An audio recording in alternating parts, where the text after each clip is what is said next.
सर्व मान्यवर आणि विद्यार्थी मैत्रिणींनो सुप्रभात। सीपीएन वेरा शिक्षण संस्था नागपूर तसेच आर्य विद्यासभा संचालित दयानंद आर्य कन्या महाविद्यालय नागपूर आणि नबीरा महाविद्यालय काटोल येथील गृह अर्थशास्त्र विभागाच्या सहकार्याने राष्ट्रीय पोषण माहानिमित्त आभासी पद्धतीने होणाऱ्या या 7 दिवसीय विद्यार्थी विकास कार्यशाळेच्या उद्घाटन प्रसंगी मी प्राध्यापक प्रेरणा रत्नपारखी, गृह अर्थशास्त्र विभाग प्रमुख, सीपीएन वेरार महाविद्यालयाच्या वतीने आपणा सर्वांचे हार्दिक स्वागत।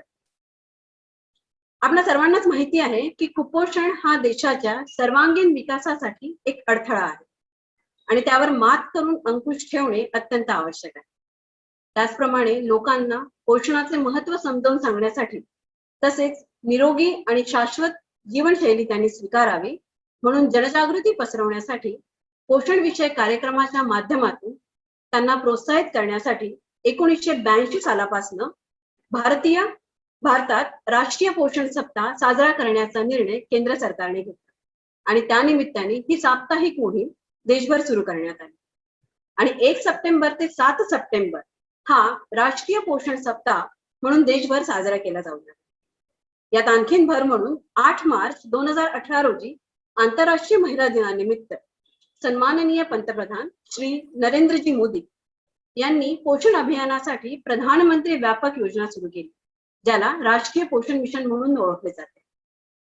या अंतर्गत मुले, गर्भवती महिला आणि स्तनदा मातांसाठी पोषण सुधारणे हा सरकारचा प्रमुख उद्देश राहिलेला आहे। पोषण अभियानाचे भाग म्हणून 2019 पासून सप्टेंबर महिना हा पोषण माह म्हणून विविध पोषण युक्त विषय घेऊन शाळा आणि महाविद्यालयामधून मोठ्या प्रमाणात साजरा केला जाऊ लागला।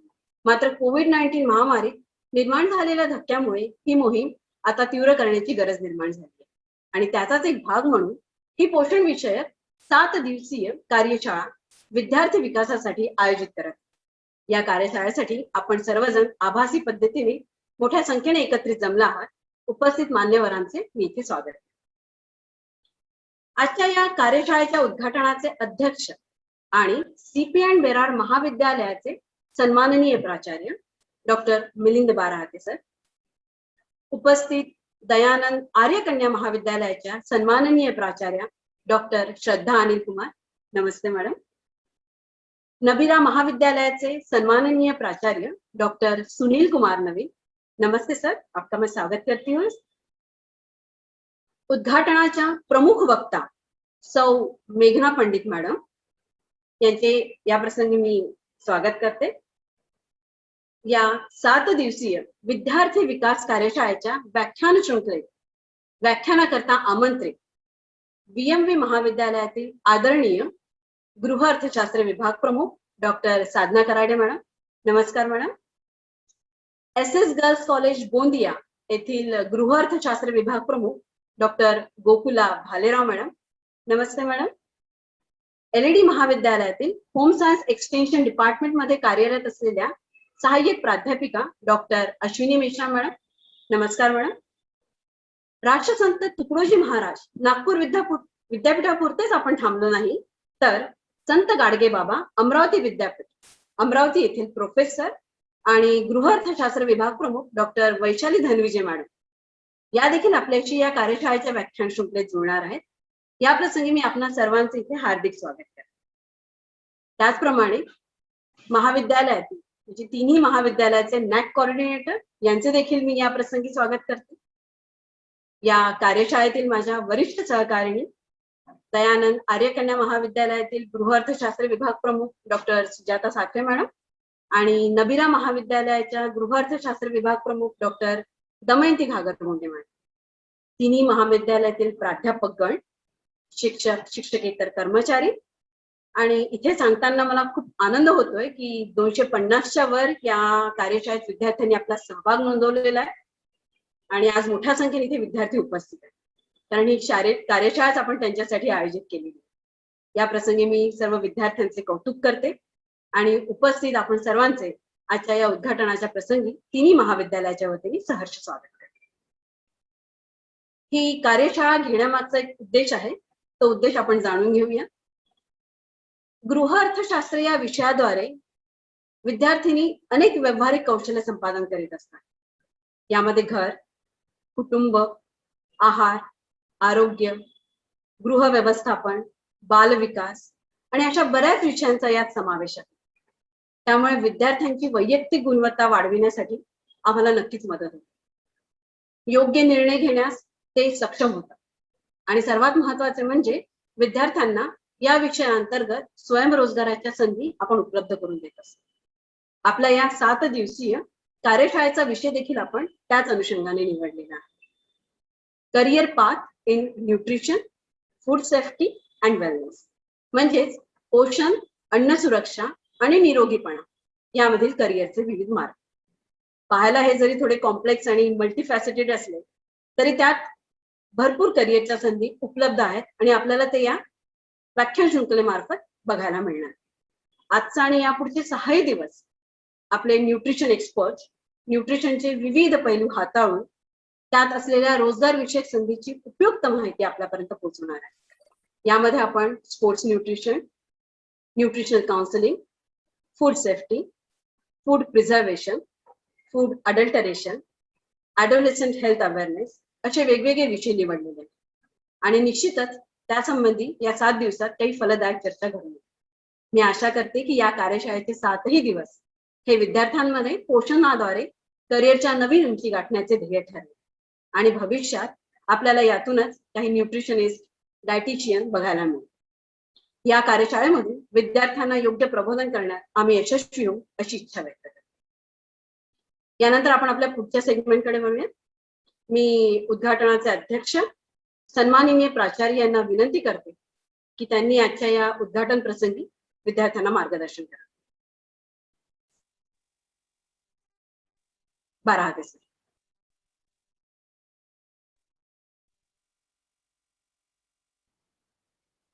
नमस्कार, आवाज येतोय का माझा? हो सर. सर्वांना नमस्कार.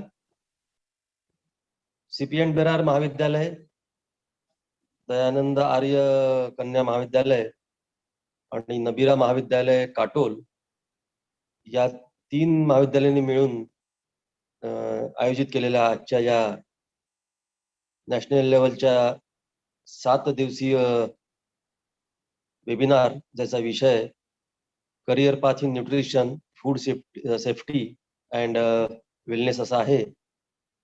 याला उपस्थित असलेले नबीरा महाविद्यालयाचे प्राचार्य माननीय डॉक्टर सुनील कुमार नवीन सर, तसेच दयानंद आर्य कन्या महाविद्यालयाच्या प्राचार्य माननीय डॉक्टर श्रद्धा अनिल कुमार, या वेबिनारचे ज्या संयोजिका आहेत प्राध्यापिका प्रेरणा रत्नपारखी मॅडम, प्राध्यापिका सुजाता साखरे मॅडम आणि डॉक्टर दमयंती घागरगुंडे मॅडम, तसेच आजच्या ज्या मुख्य वक्ता आहेत सौभाग्यवती मेघना पंडित, सर्व प्राध्यापक आणि विशेषतः विद्यार्थी बंधू भगिनींनो, मी आपण सर्वांचे या वेबिनार मध्ये सीपीएन बेरार महाविद्यालयातर्फे मनपूर्वक स्वागत करतो.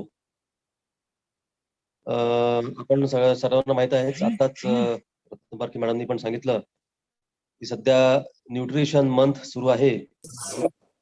तर या न्यूट्रिशन मंथच्या उद्देशाने आजचे हे 7 डे वर्कशॉप विशेषतः विद्यार्थ्यांकरता आपण आयोजित केलेले आहे.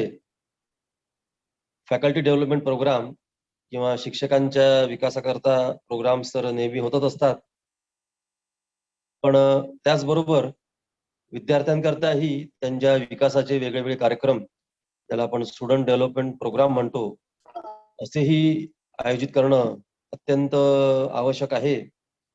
आणि याच भूमिकेतून हे वर्कशॉप आपण विद्यार्थ्यांकरता विशेषतः आयोजित केलेलं आहे.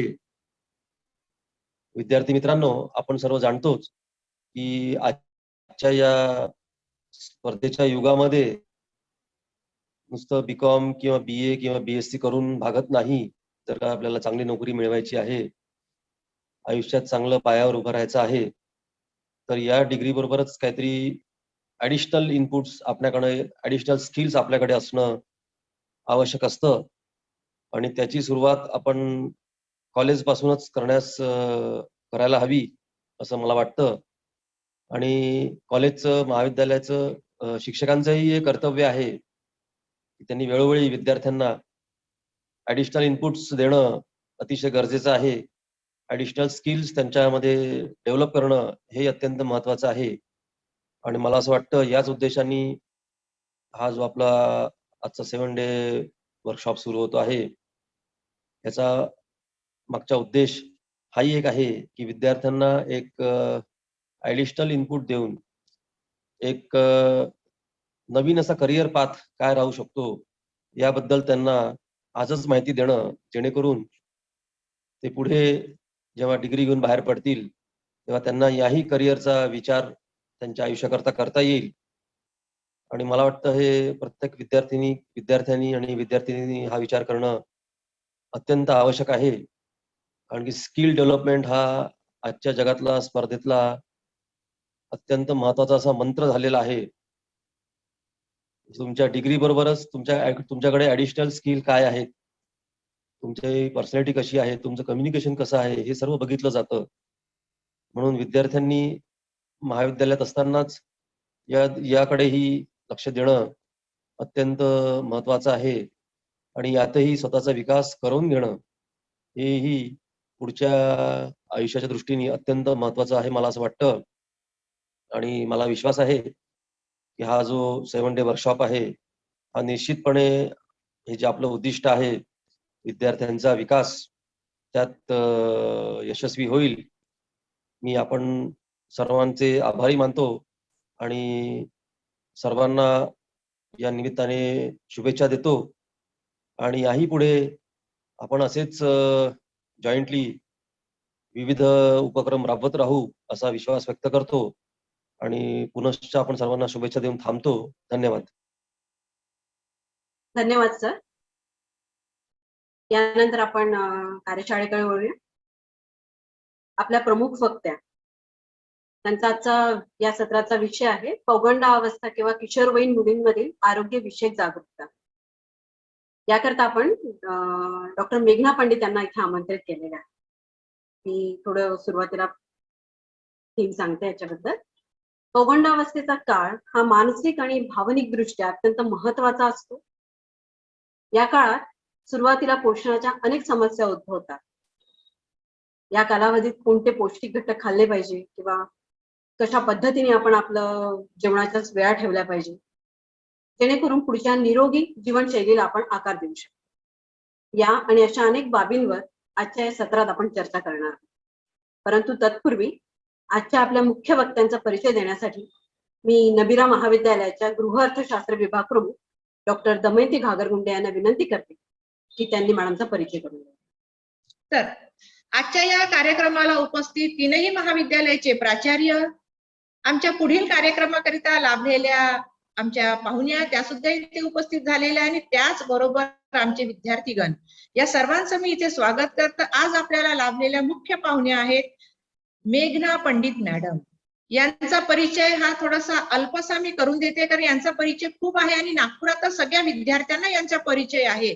कारण यांनी MSc डायटेटिक्स आणि फूड सर्व्हिस मॅनेजमेंट मध्ये आपले एज्युकेशन केलेले आहे. त्यासोबत MSc मायक्रोबायोलॉजी झालेले आहेत आणि न्यूट्रिशन अँड चाइल्ड केअर यामध्ये त्यांनी सर्टिफिकेट कोर्स केला आहे. त्याचबरोबर यांनी NGO मॅनेजमेंट मध्ये सुद्धा सर्टिफिकेट कोर्स केलेला आहे. आणि या न्यूट्रीजेनोसिक्स हे जे आहे या कन्सल्टंट आहे आणि यांनी स्वतः हे न्यूट्रोजॉमिक्स जे आहे हे प्रोडक्ट तयार करतात. आणि त्याचबरोबर या विविध शाळांमध्ये जाऊन विद्यार्थ्यांना आणि स्पेशली मुलींना, या वयातील मुलींना, ऍडोलसेंट एज मधील मुलींना आहाराबद्दल मार्गदर्शन करतात.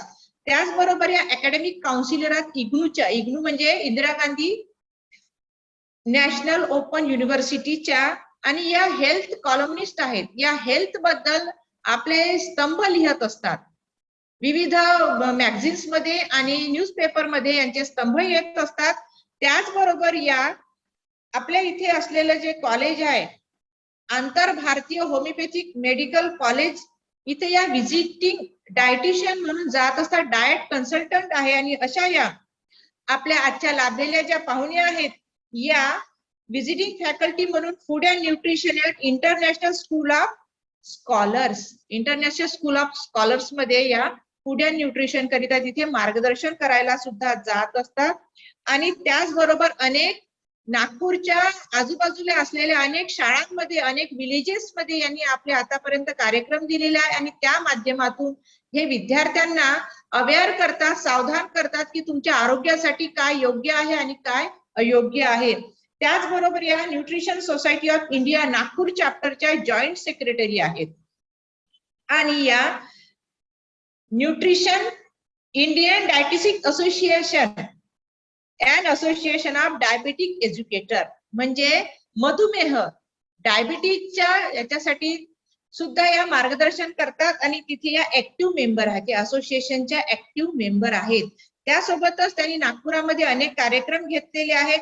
आणि आपल्या या रोजच्या धकाधकीच्या जीवनामध्ये आपण न्यूट्रिशन बद्दल कशा प्रकारे आधार केलं पाहिजे स्वतःला आणि इतरांना सुद्धा, याबद्दल त्या सतत कार्य करत असतात. तर अशा या मॅडमची आता सध्या PhD सुद्धा सुरू आहे आणि यांनी या न्यूट्रिशनच्या विषयामध्ये नेट पास केलेली आहे. आणि MP देव मेमोरियल धरमपेठ या कॉलेजमध्ये या फॅकल्टी मेंबर सुद्धा आहेत, तिथे शिकवायला जातात. तर अशा या मेघना मॅडमचं मी इथे स्वागत करते आणि त्यांनी आपलं मार्गदर्शन सुरू करावं अशी मी त्यांना विनंती करते. मेघना मॅडम, नमस्कार. Thank you Damayanti ma'am. Thank you ma'am. बहुत दिनों बाद आपको देखा, बहुत अच्छा लगा।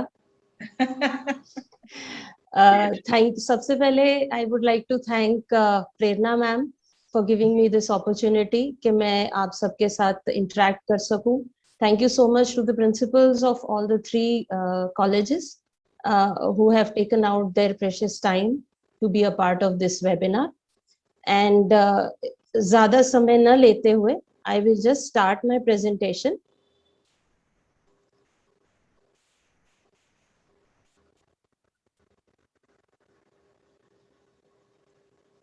मैम प्लीज मुझे बताएंगे आपको मेरा स्क्रीन दिख रहा है क्या?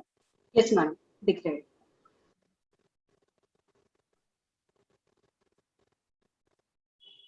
अभी दिख रहा है मैम? हाँ ma'am. Okay, so like ma'am ने बताया कि आज का हमारा जो टॉपिक है that is health and nutrition awareness for girls, specifically for girls, क्योंकि जैसा मुझे पता है कि आप लोगों के जो कॉलेजेस हैं उसमें मोस्टली जो होम इकोनॉमिक्स डिपार्टमेंट है उसमें गर्ल स्टूडेंट्स सबसे ज्यादा हैं.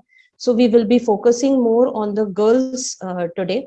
एंड डेफिनेटली जो डाइट है या जो न्यूट्रिशन है या जो हेल्थ है, अगर हमको सबको पता है कि अगर गर्ल्स की, विमेन की अगर हेल्थ अच्छी रहती है, न्यूट्रिशन अच्छा रहता है, तो वो पूरी की पूरी फैमिली को हेल्प करता है, right? So we will just start with a little bit about health. Health जो है, हमारे मन में एक धारणा होती है कि हेल्थ हम सिर्फ एक फिजिकल एस्पेक्ट के हिसाब से गिनते हैं. मीनिंग अगर हम कहते हैं कि किसी की हेल्थ अच्छी है तो हम सिर्फ उसकी बॉडीली हेल्थ के बारे में बात करते हैं. But actually health is a combination of physical, mental, social and spiritual health. जब भी हमारी physical health, mental health, social health, spiritual health, ये सभी जब सिंक्रोनाइज्ड रहती है, जब ये सभी बैलेंस्ड रहती है, तब हम कह सकते हैं कि एक इंडिविजुअल कंप्लीटली हेल्दी है. सो फिजिकल हेल्थ में आपका फ्लेक्सिबिलिटी, स्ट्रेंथ, स्टेमिना, आपका इलनेस नहीं होना, हाइजीन अच्छी होना, ये सारा कुछ आता है.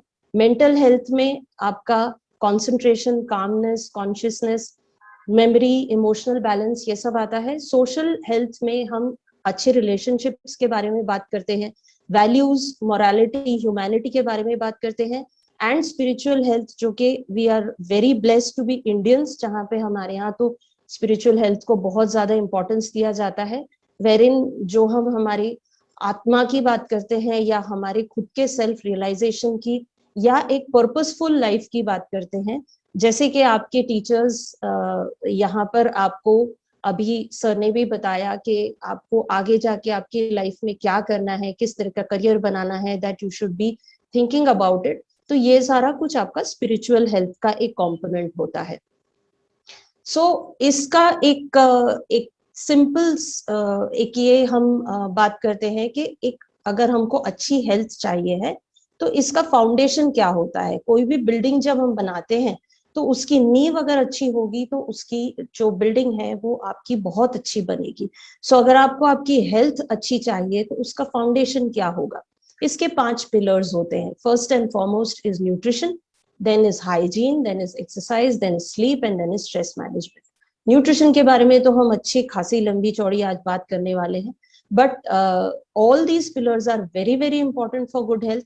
हाइजीन हम सब जानते हैं, आजकल कोविड-19 के दौर में तो इसका बहुत ज्यादा इम्पोर्टेंस सामने आया है कि कितना हमने क्लेanलीनेस रखना चाहिए, कितना हमने साफ सफाई रखनी चाहिए। इंटरनल बॉडी क्लीन होनी चाहिए, आपके सराउंडिंग्स क्लीन होने चाहिए, so that is a component of hygiene. Exercise very very very important, जो कि स्पेशली एडोलेसेंट्स और लड़कियां तो बिल्कुल स्किप करती हैं। हमारे पास हर चीज के लिए टाइम होता है सिवाय अपने आप के।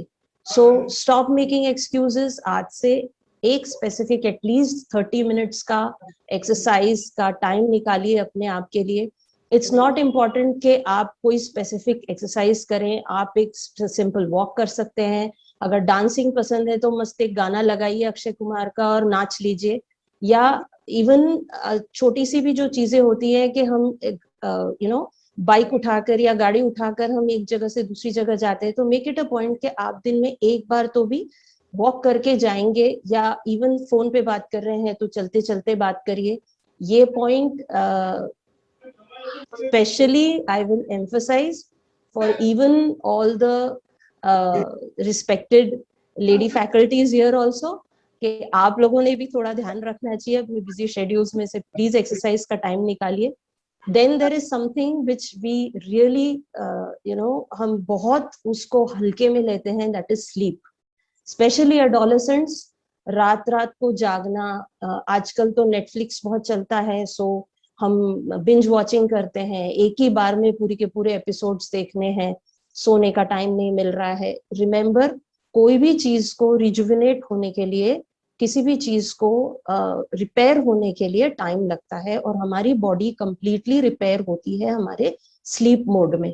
So sleep is very very important. Uninterrupted 7 to 8 hours की स्लीप होनी चाहिए। एंड आजकल के माहौल में जहां पर हमारे आसपास बहुत ज्यादा स्ट्रेस होता है, बीट पढ़ाई का स्ट्रेस हो, बीट करियर का, घर का, और कोविड-19 में हम हमारे जो लव्ड वंस है, हमारी जो फैमिली है, उसके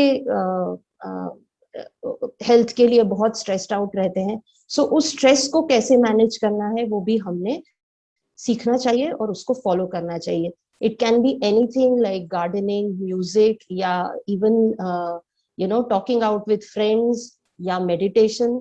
आपको जो भी सूट करता है, लेकिन थोड़ा सा स्ट्रेस मैनेजमेंट के लिए अपने आप में फोकस करिए and try to find out कि आपको स्ट्रेस किस चीज से कम होता है, and follow it for good health. So moving on, let's talk about nutrition. So मैं यहाँ पे आपको एक जनरल जो आपका कॉलेज का लेक्चर होता है कि proteins, fats, vitamin, minerals, I am not going to do that. हम प्रैक्टिकल एस्पेक्ट्स के बारे में बात करेंगे कि हम हमारी रोजमर्रा की जिंदगी में किस तरीके से एक अच्छा न्यूट्रिशन फॉलो कर सकते हैं।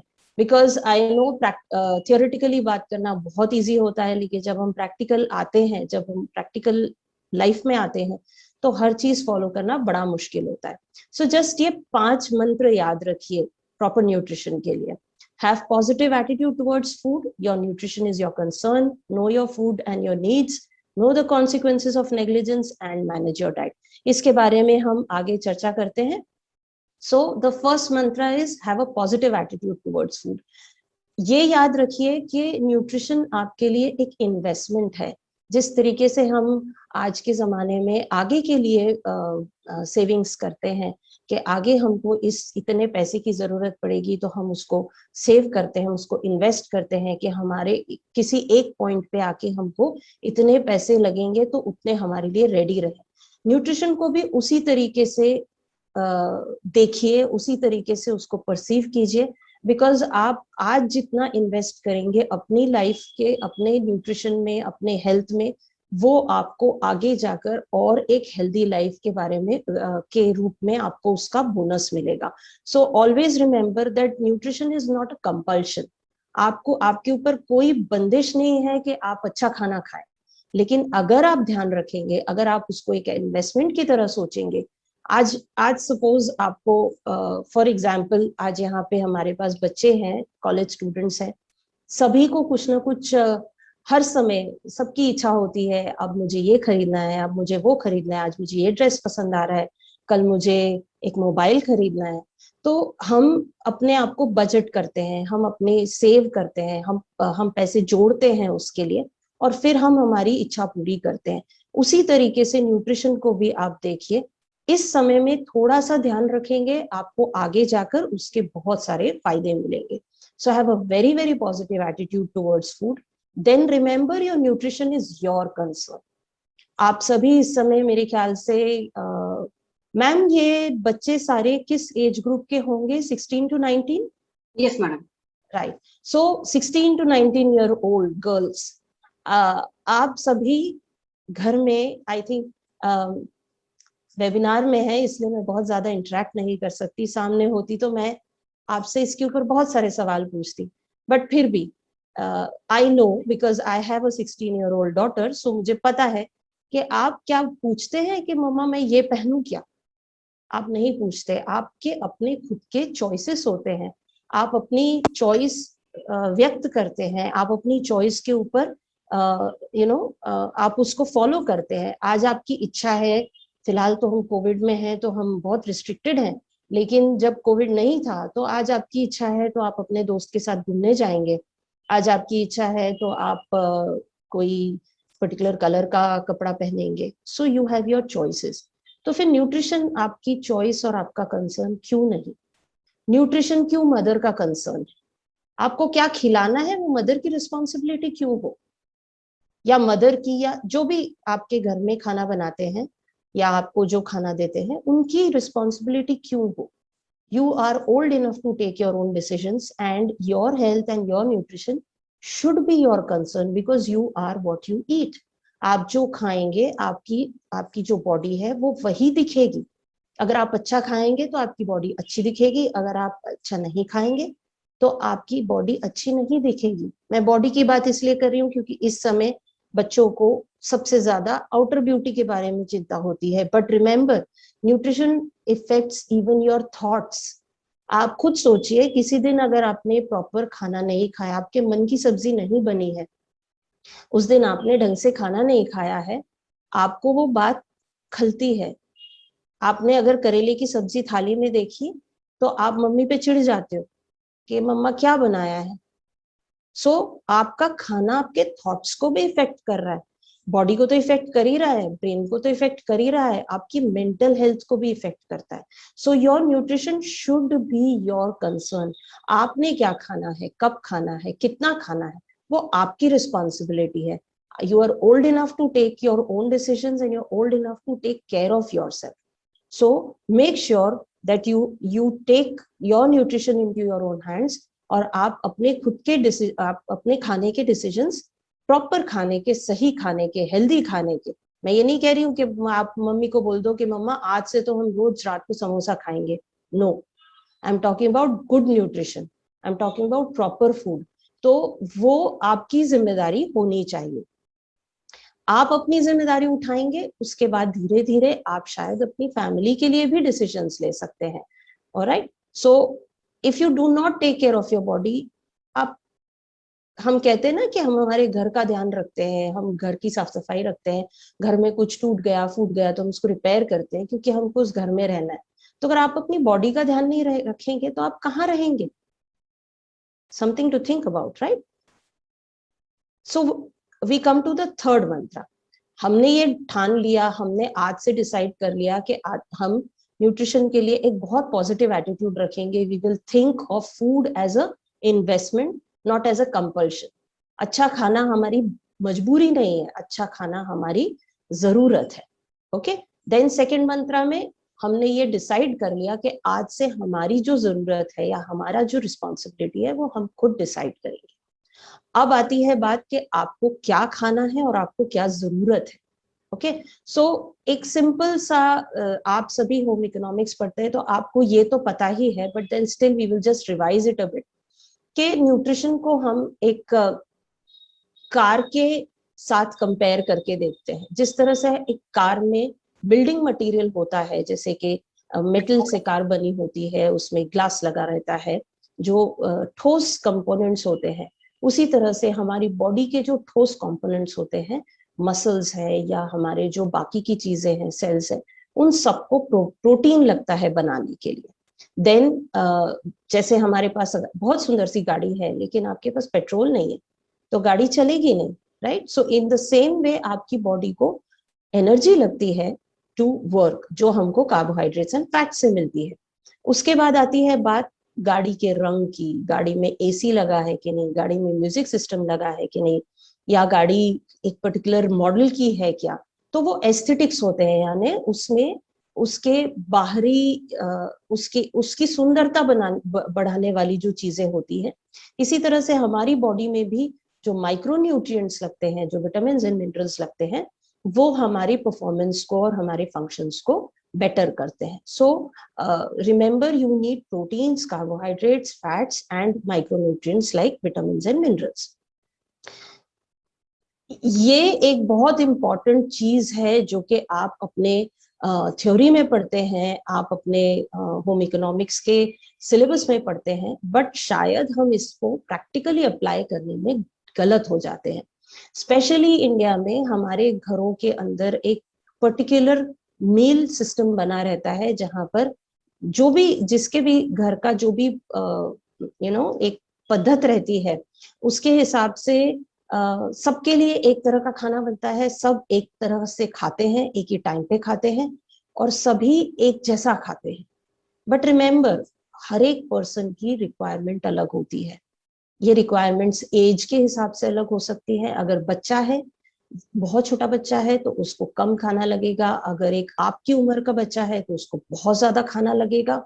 अगर एक मेरी उम्र का कोई पर्सन है तो उसको एक मिडिल टाइप का, मिडिल क्वांटिटी का फूड लगेगा। और एक अगर ओल्ड एज पर्सन है तो उनको फिर और थोड़ा सा कम खाना लगेगा। इसके साथ साथ जो मैंने पहले बताया, vitamin, minerals, fats, carbohydrates, proteins, इन सब की भी एज पर एज या as per even gender differences होते हैं रिक्वायरमेंट्स में। जैसे फॉर एग्जांपल जो फीमेल्स होती हैं, जो लड़कियां होती हैं, औरतें होती हैं, उनकी आयरन की रिक्वायरमेंट ज्यादा होती है बिकॉज ऑफ मेंस्ट्रुएशन। या जो बॉयज की रिक्वायरमेंट प्रोटीन की ज्यादा होती है क्योंकि उनके मसल मास ज्यादा होते हैं। सो एज से, जेंडर से, फिजिकल एक्टिविटी लेवल से भी रिक्वायरमेंट्स फर्क पड़ती है। बिकॉज जितना आपकी फिजिकल एक्टिविटी लेवल ज्यादा होगी, कोई पर्सन जो बहुत ज्यादा फिजिकल एक्टिविटी करता है, जैसे कोई एथलीट है या कोई डेली वेज का कोई वर्कर है, तो उसको ज्यादा एनर्जी लगेगी। लेकिन कोई हमारे जैसे लोग हैं जो मॉडरेट हैं या सेडेंट्री हैं, तो उनको कम लगती है। And then of course there are special conditions, जैसे कोई अगर इलनेस है या कोई स्पेशल रिक्वायरमेंट्स हैं, तो उसमें भी जो खाना है वो अलग तरीके से लगता है। सो थोड़ा सा एक सोचने वाली बात है, एक थोड़ा सा ध्यान देने वाली बात है कि एक घर है अगर जिसमें के एक आजी आजोबा है, एक भाई भाभी है और उनके 2 बच्चे हैं, एक शायद 16 साल की लड़की है और एक शायद 8 साल का लड़का है, तो आप सोचिए कि ये सारे लोगों का क्या खाना एक समान होना चाहिए? नहीं होना चाहिए। इनके सबके रिक्वायरमेंट्स अलग अलग हैं। मैं ये नहीं कहूंगी, definitely I mean we have majority of females here, और मोस्ट ऑफ द टाइम्स जब मैं वर्कशॉप्स लेती हूँ, स्पेशली एक फीमेल ओरिएंटेड वर्कशॉप जब लेती हूँ, तो मुझे लोग कहते हैं तो आपका मतलब है कि हम सबके लिए अलग अलग खाना बनाएं? नहीं, आपको ये करने की जरूरत नहीं, आप सबके लिए अलग अलग खाना मत बनाइए। लेकिन हम क्वांटिटी फर्क कर सकते हैं, हम कितना कितना किस किस को खिला रहे हैं उसकी फर्क कर सकते हैं। हम एग्जिस्टिंग चीजों में कुछ चीजें ऐसी मिला सकते हैं कि जिससे हमारी जो ज्यादा की जरूरतें हैं वो पूरी हो जाए। So that can be done. Moving on, since we are talking about adolescent girls here, हमारी एक जो एक जो फीमेल होती है उसकी जो जिंदगी है उसमें इतने सारे जो स्टेजेस हैं आते हैं, और हर एक स्टेज एक फीमेल की जिंदगी का बहुत अलग होता है, जिसके हर एक के अपने अपने हेल्थ कंसर्न्स होते हैं और अपने अपने न्यूट्रिशन रिक्वायरमेंट्स होते हैं। तो जैसा इस स्लाइड में आप देख रहे हैं कि एक बेबी है, बेबी से फिर एक इन्फेंट, इन्फेंट से एक छोटी सी बच्ची, फिर एक टीनेज या अडोलेसेंट लड़की, फिर एक प्रेग्नेंट वुमन, फिर एक लैक्टेटिंग वुमन, फिर एक मिडिल एज्ड वुमन और फिर एक ओल्ड वुमन। अब इन सारे के सारे जो right from baby to an old age woman, आप हाफ ऑफ यू जो 16 साल तक के बच्चे, 16-19 साल तक की जो लड़कियां हैं, आप इसमें से आधे स्टेजेस पार कर चुके हैं। लेकिन आप आगे के जो स्टेजेस में जाने वाले हैं, you are going to be a mother आगे जाकर, you're going to be pregnant, you're going to be a mother, you are going to be a middle aged woman, and you are going to be an old age woman आगे जाकर। इन सब के लिए आपको आज से शुरुआत करनी है। मैं तो कहती हूँ कि राइट फ्रॉम स्टेज 1 शुरुआत करनी चाहिए। राइट फ्रॉम द बेबीहुड हमने लड़कियों को पूरी जिंदगी के लिए तैयार करना चाहिए। लेकिन जब भी हमें इसका अंदाजा हो या जब भी हमें इसके बारे में पता चले, हमने तब से शुरुआत करनी चाहिए। मैं एक संस्था में काम करती हूँ, दमयंती मैम बहुत अच्छे से जानते हैं, आशादीप नाम की एक संस्था है। मेरे जो मेंटोर हैं शास्त्री मैम, वो उस संस्था के प्रमुख हैं, और वो एक बहुत सुंदर सी लाइन हमेशा बोलते हैं कि आजची किशोरी उद्याची माता। आई डोंट नो मैंने मराठी में सही बोला है कि नहीं, बट देन वो हमेशा इस बात को बहुत ज्यादा फोकस करते हैं। और मैं भी यही आगे जाकर आपको बोलना चाहती हूँ कि आज की जो बच्ची है, आज की जो टीनेज लड़की है, वो आगे की मदर है, और मदर से सारा का सारा जो हमारा नेक्स्ट जनरेशन है, वो उसकी भी हेल्थ डिपेंड करती है। आप सब होम इकोनॉमिक्स के बच्चे हैं, आपने ये सब पढ़ा होगा, but most of the times as I said, हम प्रैक्टिकली ये सब फॉलो करने में चूक जाते हैं। एडोलेसेंस में राइट फ्रॉम बेबीहुड और इन्फेंसी तक तो ठीक है कि हमने बॉयज एंड गर्ल्स में ज्यादा हम बहुत ज्यादा ये नहीं करते न्यूट्रिशन के बारे में, but right from the girl stage of females, जब मेंस्ट्रुएशन की शुरुआत होती है, तब से अगर हम इवन उसके पहले से, आई वुड से, बिकॉज हमको बॉडी को मेंस्ट्रुएशन के लिए भी तैयार करना चाहिए। सो तब से अगर हम प्रॉपर न्यूट्रिशन का ध्यान रखते हैं, प्रॉपर हेल्थ का ध्यान रखते हैं, तो you have all heard about low birth weights, you have all heard about infant death rates, you have all heard about neonatal death rates। ये सबको हम, इवन maternal mortality rates, अगर आप नहीं जानते तो मैं आपको बता देती हूँ कि ये सारे वर्ड्स हैं इंग्लिश में, जो कि मदर की डेथ ड्यूरिंग प्रेगनेंसी या ड्यूरिंग डिलीवरी, या बच्चे की डेथ ड्यूरिंग न्यूबॉर्न बेबी की डेथ, या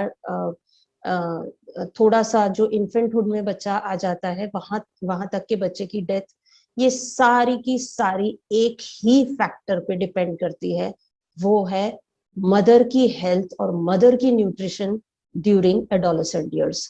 अगर एडोलेसेंट ईयर्स में जो आपकी उम्र है, जो 16 से 19-20 की जो बच्चियां हैं, मैं तो 14 से गिनती हूँ, सो 14 से 19-20 की जो बच्चियां हैं, अगर आप अपना ध्यान सही तरीके से रखेंगे, अगर आप अपना न्यूट्रिशन सही तरीके से रखेंगे, तो आगे जाकर जो आपका प्रेगनेंसी के टाइम में आपका जो हेल्थ है, इवन आपकी बेबी का जो हेल्थ है, और उसके बाद आपको ओल्ड एज तक जो हेल्थ है, वो आपका बहुत सही रहेगा, आपका सही बैलेंस रहेगा। ये याद रखिए। I know again and again मैं आपको बोल रही हूँ कि हम ये सब जानते हैं, बट हम इसको फॉलो नहीं करते। आपने साइंटिफिकली पढ़ा होगा कि when a girl is pregnant, तो फीटस जो है वो सारा का सारा जो भी रिक्वायरमेंट है वो मदर की बॉडी से खींच लेता है। यहाँ तक कि अगर फीटस को कैल्शियम की जरूरत है, तो वो मदर की बोन्स में से कैल्शियम खींच लेगा, अगर मदर का डाइट प्रॉपर नहीं होगा। And that is the biggest reason why most of the females in their 60s have osteoporosis today.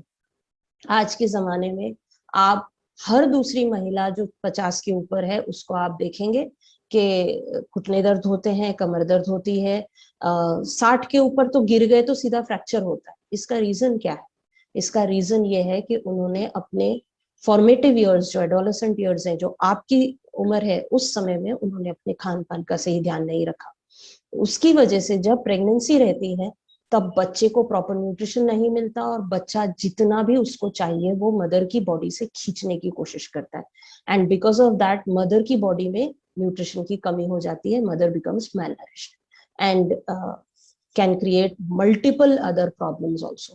So remember, as a woman, it is very, very important to take care of your nutrition and your health for the future generation also. क्योंकि ये भी याद रखिए कि once a woman is pregnant and she delivers a girl child, अगर उसको baby girl होती है और वो बेबी गर्ल एक malnourished मदर से होती है, अगर मदर malnourished है और वो बेबी गर्ल पैदा होती, वो भी malnourished पैदा होगी, उसकी साइकिल तो फ्रॉम डे वन, जो आपको इस स्क्रीन में पहला जो पिक्चर दिख रहा है बेबी का, वो तो वहां से malnourished है। सो ये साइकिल चलती जाती है और हम हमारी आगे की भी सारी जनरेशन्स को खतरे में डालते हैं। So very big responsibility on us being females कि हम आगे की जनरेशन के लिए रिस्पॉन्सिबल हैं। So if not for yourself, आप आगे की जनरेशन के लिए अपना ध्यान रखिए। Moving on, what would be the challenges of womanhood? We all know physiological challenges होते हैं, बॉडी में बहुत सारे चेंजेस आते हैं जो हमारे बॉडी एंड इवन माइंड तक को हमको बहुत ज्यादा इफेक्ट करते हैं। Then there are social challenges. इस एज में जब आप एक 16-19 की एज रहती है, most of the times the parents are always wrong. आपको ये फीलिंग आती है कि सिर्फ हमारे फ्रेंड्स ही सही हैं, हमारे पेरेंट्स गलत हैं, हमारे टीचर्स गलत हैं, हमारे बड़े लोगों को तो कुछ नहीं समझ में आता, they don't understand your generation. I assure you, हम भी जब आपकी उम्र के थे हमको भी यही फीलिंग आती थी। It is very normal to feel like that, लेकिन ये याद रखिए कि आपसे जितने भी लोग बड़े हैं वो इस उम्र को पार कर चुके हैं, वो इस उम्र को जी चुके हैं, और आप जो फील कर रहे हैं वो भी उस उम्र को फील कर, वो सारी चीजें वो फील कर चुके हैं। So they have experience, and experience का से बड़ा कोई टीचर नहीं होता। अगर कोई भी एक्सपीरियंस्ड पर्सन आपको कुछ कह रहा है तो रिमेंबर दैट वो चीज आपके फायदे के लिए ही होगी। It might be your parents, it might be your teachers, it might be your बड़ी बहन, या आपके कोई दूसरे कोई घर वाले होंगे, या यहाँ तक कि कभी कभी आस पड़ोस वाले भी फ्री की एडवाइस देते हैं जो हमको बड़ा इरिटेटेड लगता है। But then remember that they have gone through this life, they have gone through this period जिसमें आप अभी हो। वहीं आपके जो फ्रेंड्स हैं या आपके जो आपके साथ वाले जो हैं, वो आपके साथ वो पीरियड जी रहे हैं, उनको एक्सपीरियंस नहीं है इस पीरियड का, इस स्टेज का आपकी लाइफ में, जो अभी आप जिस स्टेज पे हो उनको उस चीज का एक्सपीरियंस नहीं है। उनको इस स्टेज ऑफ लाइफ के प्रॉब्लम्स को कैसे हैंडल करना, उनको उसके बारे में नहीं ज्यादा पता है। So I am not saying that friends are wrong and elders are right. आप एटलीस्ट कंसिडर करिए, एटलीस्ट सुनिए अपने पेरेंट्स का, अपने से बड़े लोगों का, कम से कम सुनिए, अपना खुद दिमाग लगाइए। एज आई सेड, आप 16-19 के हो चुके हैं, आपके पास बहुत सही दिमाग है, आपके पास, आप लोग सब बहुत इंटेलिजेंट हो, आप बहुत सही डिसीजंस ले सकते हो, बट थिंक, किसी की भी बातों में आकर कुछ भी ब्लाइंडली कर लेना, क्योंकि मेरी दोस्त ये कर रही तो मैंने ये करना है, दैट इज रॉन्ग। उसको हम भेड़ चाल कहते हैं, और हम भेड़ तो नहीं, हम तो ह्यूमंस हैं, हमको तो भगवान ने दिमाग दिया है, हमको तो बुद्धि दी है ना, तो हमको उसका यूज करना चाहिए। So do not get into role ideals, peer pressure. ये इसके बारे में मैं इतनी बात क्यों कर रही हूँ? न्यूट्रिशन की वर्कशॉप है और हम दिमाग की बात कर रहे हैं, क्यों? क्योंकि आज के जमाने में जितनी भी लड़कियां गलत न्यूट्रिशन का शिकार हैं, वो मोस्ट ऑफ द टाइम्स देखा देखी में गलती करती हैं। मेरी दोस्त ये डाइट कर रही है तो मैंने भी ये डाइट करनी चाहिए। मेरी दोस्त ने बोल दिया तू मोटी लग रही है तो मैंने आज से वजन कम करना है, मैंने खाना बंद कर देना है। मेरी दोस्त बोल रही है कि मेरे बाल ऐसे दिख रहे हैं तो मैंने ये करना है। मेरी दोस्त ने आज इस बात पे कमेंट कर दिया तो मैंने ऐसा करना है। फलाना ऐसा दिखता है तो मैंने भी वैसा दिखना है, तो मैंने ऐसा करना है। Stop all that. आप यूनिक हैं, आप जैसे भी हैं, भगवान ने आपको बहुत एक यूनिक सुंदरता दी हुई है, उसको अप्रिशिएट करिए। अपना सेल्फ कॉन्फिडेंस क्रिएट करिए, अपना सेल्फ कॉन्फिडेंस बिल्डअप करिए, और सही लोगों से सलाह लीजिए एंड सही डिसीजंस लीजिए। डिसीजंस आप खुद ही लेंगे। आप उतने छोटे बच्चे नहीं बचे कि आपको कोई पकड़ पकड़ के कुछ करवाएगा, लेकिन डिसाइड आपको करना है कि आपको क्या डिसीजन लेना है। So even for in case of nutrition, make sure that you are not following any stupid person's any kind of faulty advice. किसी ने ये बता दिया तो ये कर रहे, किसी ने ये बता दिया तो ये कर रहे। आप सभी के सभी एक साइंटिफिक सब्जेक्ट पढ़ रहे हैं। आपकी नॉलेज से बड़ा कुछ नहीं होगा, और अगर आपको नॉलेज नहीं है तो आपकी टीचर्स को आपसे बेटर नॉलेज है, या आपकी मदर को उनके एक्सपीरियंसेस की नॉलेज है, या आपकी दादी को उनके एक्सपीरियंसेस की नॉलेज है। सो रिमेंबर दैट जितनी भी चीजें आपके आसपास होती हैं, उन सबका हम पे क्या असर होना है वो हमारे हाथ में होता है। And then of course there are nutrition challenges, जो कि डेफिनेटली, जैसा मैंने कहा, कि फिजियोलॉजिकल और सोशल चैलेंजेस से ही उभरते हैं, जो अंडर न्यूट्रिशन या फॉल्टी न्यूट्रिशन की वजह से होते हैं। कि हम जब हमारी बॉडी को, जो भी हमारी बॉडी में चेंजेस हो रहे हैं उसके हिसाब से हम न्यूट्रिशन नहीं देते, तो हमको मेल न्यूट्रिशन हो सकता है, या हम जो गलत सलाह में पढ़कर अगर हम कुछ करते हैं तो भी हमारी बॉडी उसमें सफर करती है। So what should be the ideal plate? आप सबने फूड पिरामिड पढ़ा होगा। I am not going to talk about food pyramid here, I am going to talk about the plate. Plate, यहाँ पर आपको मैंने दो पिक्चर्स दिखाए हुए हैं। एक तो थोड़ा सा साइंटिफिक है, जिसमें के कार्बोहाइड्रेट्स, फैट्स, प्रोटीन्स, ये सब लिखा हुआ है। दूसरा आपको एक प्रैक्टिकल प्लेट दिखाई हुई है। आधी प्लेट हमारी वेजिटेबल्स एंड फ्रूट से भरी हुई है, आधी हमारी प्रोटीन फूड से भरी हुई है, और आधी हमारी कार्बोहाइड्रेट फूड से भरी हुई है। Specially, I mean, I'm a very proud Indian. I'm very proud about my culture. I'm very proud about my rich food culture जो इंडिया का है। बट एक चीज जो हम इंडिया में गलती करते हैं वो है फ्रूट्स एंड वेजिटेबल्स की हमारे प्लेट में कमी। ये भी अगर आप पुराने उसमें जाएंगे, जब आपकी दादी या आपकी परदादी जब खाना बनाती होंगी, या जब आपके घर में तब खाना बनता होगा, तो तब आप याद, अगर आपको पता होगा या आप पूछें तो पूछ सके तो पूछिएगा कि 2 सब्जियां बनती थी, कोशिम्बीर होता था, दही में रायता होता था, सलाद अलग से होता था, चटनियां होती थी, इतनी सारी अलग अलग चीजें होती थी उस समय जो कि फ्रूट्स एंड वेजिटेबल्स से बनती थी। इवन अचार जो होते थे वो फ्रेश होते थे और तुरंत तुरंत बना के दिए जाते थे। जो चावल और रोटी थी वो काफी कम था उस समय में, क्योंकि बाकी सारी चीजें इतनी ज्यादा होती थी कि उतना पेट में जगह भी तो होनी चाहिए ना। सो चावल रोटी काफी कम होता था। और बाकी की चीजें हैं, जैसे अंकुरित अनाज है, या फिर दालें हैं, या फिर जो लोग नॉनवेज खाते हैं तो अंडे हैं, या दूसरी जो नॉन वेजिटेरियन फूड्स हैं, या इवन नट्स हैं, ऑयल सीड्स हैं, ये सारी चीजों का रोज की डाइट में बहुत ज्यादा इन्वॉल्वमेंट था। उस समय में जो लोग खाना खाते थे वो इतना अच्छे से बैलेंस थाली होती थी। लेकिन हमने धीरे धीरे करके, जितना हमको कन्वीनियंस दिया गया ना, उस समय में हमारी दादियां हाथ से पत्थर पे पीस पीस के चटनियां बनाती थी। हमारे यहाँ आ गए मिक्सी, और हमने तो वो चटनी भी बनाना बंद कर दिया।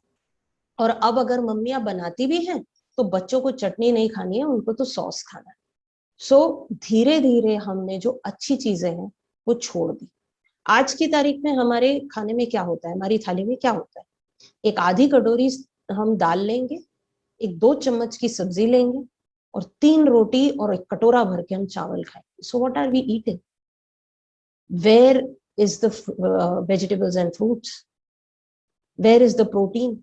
हम सिर्फ कार्बोहाइड्रेट्स खाते चले जा रहे हैं, और हमको ये लगता है कि अब हम मोटे हो रहे हैं, हमको ये लगता है कि अब हमको बहुत छोटी उम्र में डायबिटीज हो रहा है, हमको ये लगता है हमको बहुत छोटी उम्र में ब्लड प्रेशर की प्रॉब्लम हो रही है, हड्डियों की प्रॉब्लम हो रही है, इन्फ्लेमेशंस हो रहे हैं, हार्ट प्रॉब्लम्स हो रहे हैं. क्यों हो रहे हैं? Is because we are not eating balanced diet. So make sure that you have plenty of fruits and vegetables. अब आप मुझे कहेंगे कि मैम एक ही थाली में इतनी सारी fruits and vegetables कैसे खाए जाएंगे? So मैंने ये एक आपको रिप्रेजेंटेशन के लिए दिखाया है. आप अगर दिन भर का खाना, आपका पूरे 24 घंटे का खाना एक थाली में रख दें, मैं ये नहीं कह रही हूँ कि आप हर समय ऐसा ही खाना खाएं, हर मील आपकी ऐसी होनी चाहिए. I know it is practically impossible, लेकिन अगर आप दिन भर का खाना अपने एक थाली में रख दें तो आपकी थाली ऐसी दिखनी चाहिए. मैं बहुत ज्यादा डिटेल में नहीं जाऊंगी कि प्रोटीन किससे आएगा ना कार्ब्स किससे आएगा, ये सब आपको पता है. But remember, half of the plate should be of fruits and vegetables, 1/4 of the plate should be of protein rich foods, and 1/4 of the plate should be of carbohydrates. And make water your drink of choice. पानी तो जैसे हम पीना ही भूल गए, specially आजकल के जो यंगस्टर्स हैं, या तो आपको कोक चाहिए, या आपको कोई फिश ड्रिंक चाहिए, या आपको कुछ और शेक्स चाहिए, क्या क्या नई नया नया इतनी सारी चीजें आ जाती हैं कि I am not able to keep up. मेरी भी डॉटर मुझे बोलती मम्मा ये पीना ये पीना, मेरे को ये नहीं समझ में आता कि कौन सी चीज क्या है. ये पता चलता है कि एक सेम चीज को एक नया नाम देके सामने रख दिया है. बट रिमेंबर, पानी से अच्छा कुछ भी नहीं. इसीलिए ऐसे ही नहीं है कि हमारे जो एंशिएंट टेक्स्ट हैं या हमारा जो आयुर्वेद है उसमें पानी को अमृत कहा गया है. So make water your drink of choice. What should be the special focus? हम पानी की बात कर रहे थे. बहुत फैड्स चलते हैं, बहुत सारी लड़कियां, बहुत सारे लोग मेरे पास कभी जब आते हैं तो मैम हम तो 4 लीटर पानी पीते हैं, हम तो 5 लीटर पानी पीते हैं. क्यों? इसकी जरूरत ही नहीं है. व्हाट शुड हम साइंटिफिक तरीके से हमने सोचना चाहिए. What should be the requirement? So 35 to 50 ml per kg body weight should be the requirement of water आपकी बॉडी को. सो अगर एक 60 kgs का पर्सन है तो that person will need around 3 liters of water. अगर एक 50 kgs का पर्सन है तो that person will need around 2.5 liters of water. Very simple. So make sure कि आप इतना पानी पी रहे हैं. And पानी means पानी. No liquid, no other liquids, no soups, no juices, no milk, nothing. पानी मतलब पानी.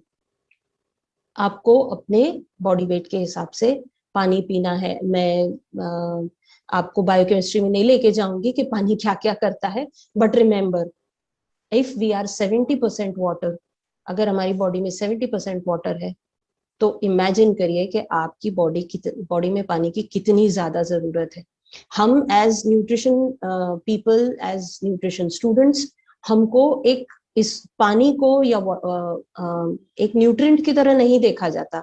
उसको हम बोलते नहीं है कि कार्बोहाइड्रेट्स, फैट्स, मिनरल्स, विटामिन ये वो, क्योंकि उसमें से हमको कुछ न्यूट्रिएंट नहीं मिल रहा है. बट रिमेंबर, ये जो है सारे nutrients, carbohydrates, fats, vitamin, minerals, ये पानी के बिना कोई काम नहीं करते. आपको अगर इनको काम करवाना है, आपको आपकी बॉडी में इनसे बेनिफिट लेना है तो आपको पानी लगेगा. सो make sure that you have water. Proteins, again like I said, मैं फिर से बोल रही हूँ, हमारी डाइट बहुत ज्यादा प्रोटीन डेफिशिएंट है. आप सबको पता है कि एक कटोरी दाल से, एक अप्रोक्सीमेटली, जो वरन की बात नहीं कर रही हूँ मैं, एक गाढ़ी दाल, जो दाल फ्राई जैसी दाल होती है, उससे हमको 6 से 7 ग्राम प्रोटीन मिलता है. और हमारा आरडीए क्या है? अगर हम सामने होते तो मैं आपको पूछती, but now that we are not in front, so I will tell you कि आरडीए हमारा बिटवीन 50 to 60 रहता है. आई मीन मेल्स फीमेल्स ये वो सब सारे इंक्लूड कर लो. 50 to 60 grams of protein we need every day. और अगर हम एक कटोरी दाल सुबह और एक कटोरी दाल शाम को खा रहे तो हमको कितना मिला? 12. उसके बाद का कहाँ गया? ना हमको दूध पीना है, ना हमको दही खाना है, ना हमको बादाम खाने हैं, ना हमको अखरोट खाने हैं, ना हमको कोई सीड्स खाने हैं, ना हमको मम्मी पीछे पीछे लेके अंडा घूम रही है, बॉइल्ड एग खा ले बेटा, तो वो नहीं खाना है.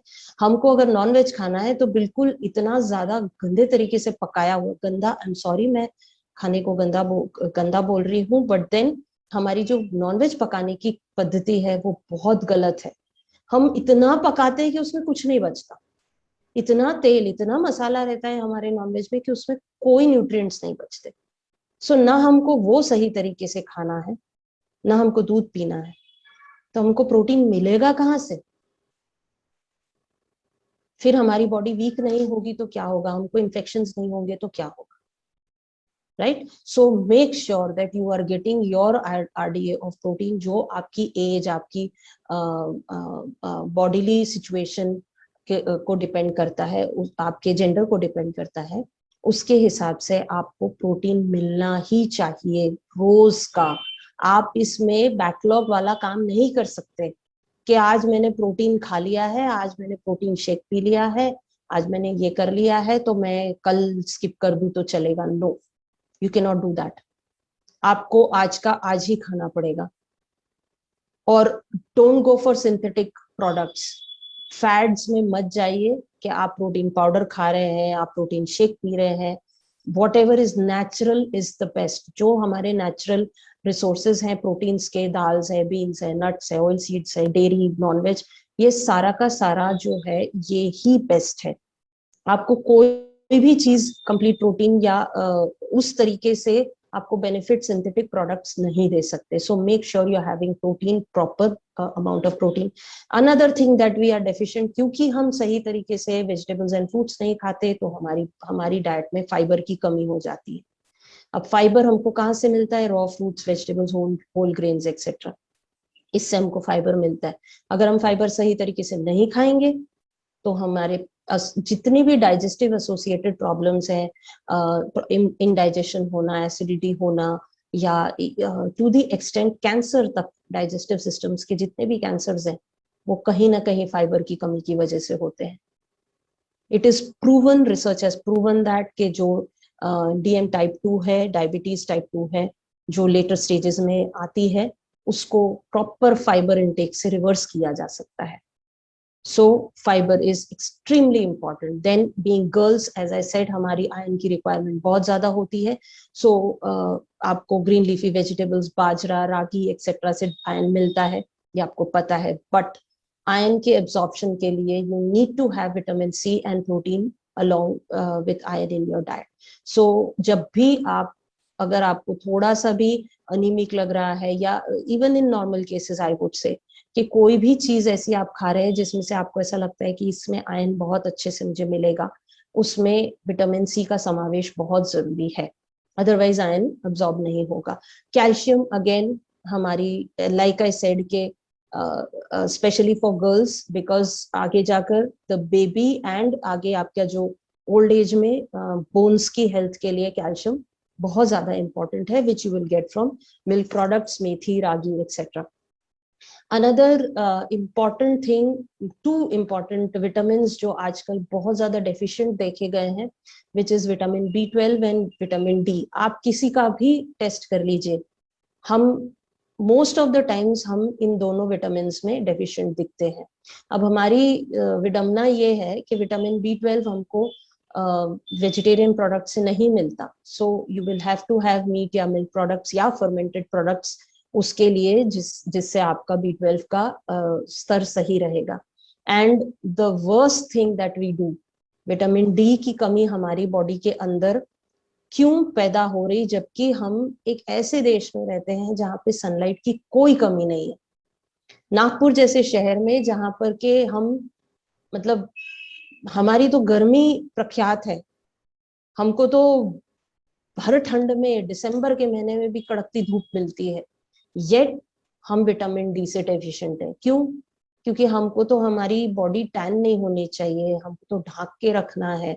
मैं देखती हूँ ना, लड़कियां पूरा सिर से पांव तक ढकी होती हैं जब बाहर निकलती हैं। आई नो दैट इतनी ज्यादा सनलाइट आपके लिए सही नहीं है, आप किस टाइम पे बाहर निकल रहे हैं उस हिसाब से आपकी बॉडी को ढक के रखिए, but you still need sunlight. Morning sunlight आप अपनी बॉडी को एक्सपोज करिए मॉर्निंग सनलाइट से, so that your body, your skin will produce sunlight, vitamin D, so that your bones remain strong.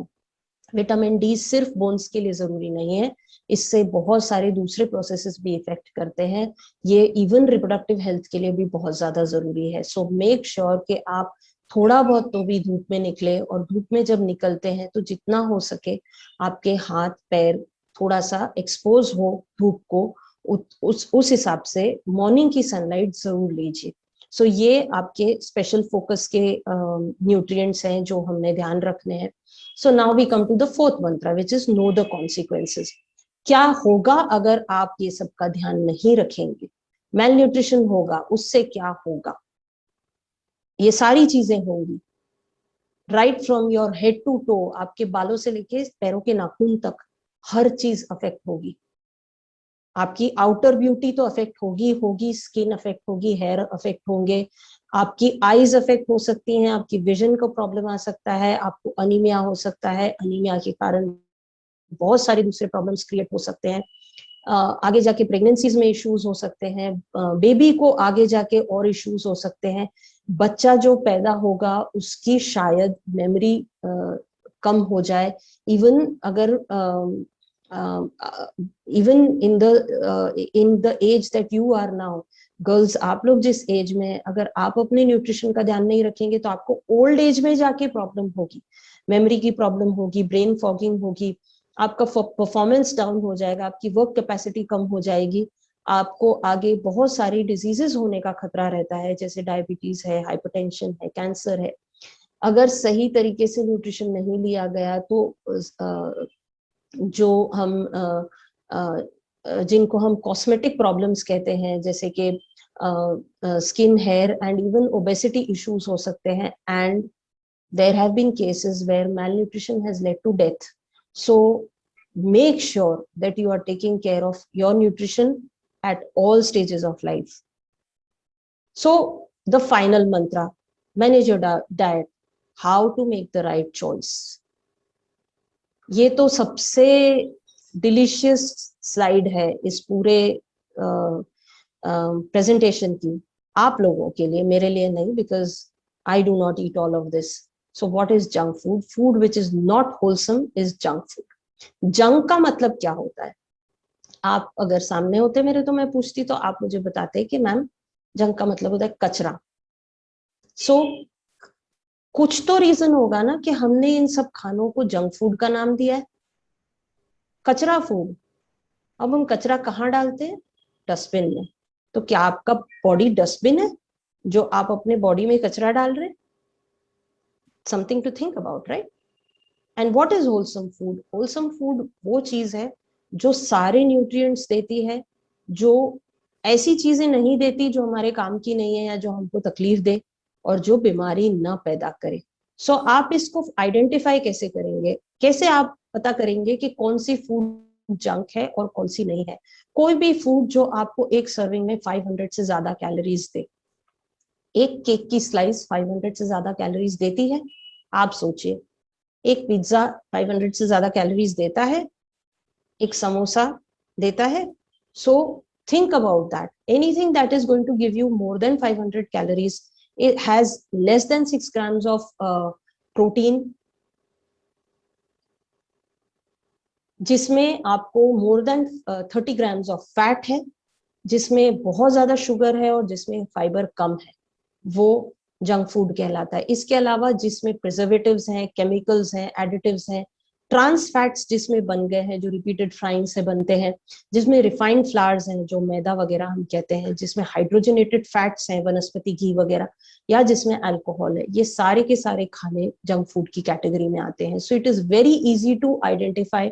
आपके सामने कोई भी रेसिपी आ जाए तो आप ये डिसाइड कर सकते हैं कि ये जंक फूड है या नहीं है।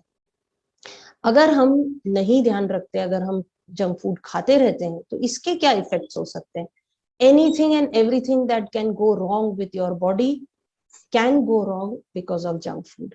कोई भी आप बीमारी ले लो, वो आपको जंक फूड खाने की वजह से हो सकती है। जो लाइफस्टाइल डिजीजेस हैं उनके बारे में मैं बात कर रही हूँ, नॉट कंटेजियस डिजीजेस।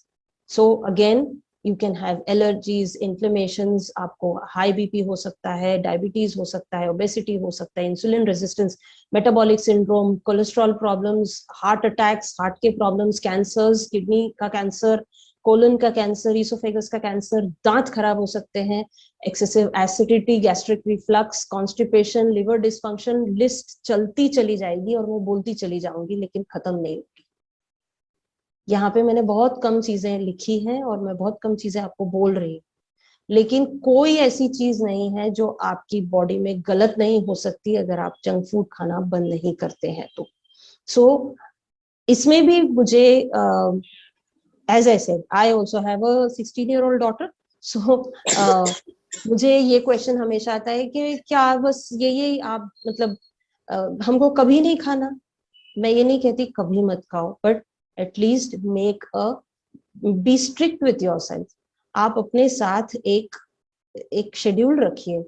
अगर आप सोचते हैं कि मैं हफ्ते में एक बार खाऊंगी तो फिर एक बार खाऊंगी, फिर ये नहीं कि हम रोज खा रहे हैं। देखिए, एक समोसा किसी को तकलीफ नहीं देगा, लेकिन रोज एक समोसा जरूर तकलीफ देगा।